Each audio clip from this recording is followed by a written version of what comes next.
Hello everyone, this is Line, and you're watching Learn with Line.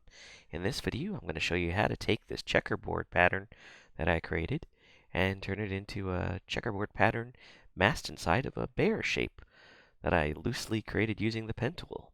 So, I create all these checkerboards, just copying and pasting all these little checkerboard boxes and pasting them over a white background.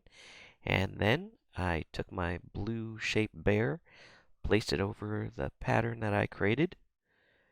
I clicked and dragged to highlight all of the shapes and the bear mask that I want to use. I right-clicked onto the selected items, and from the right-click menu, I chose Make Clipping Mask.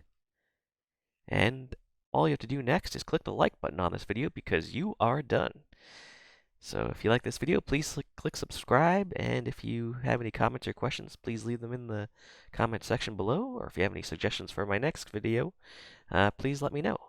Alright, you're watching Learn with Line, and this is Line.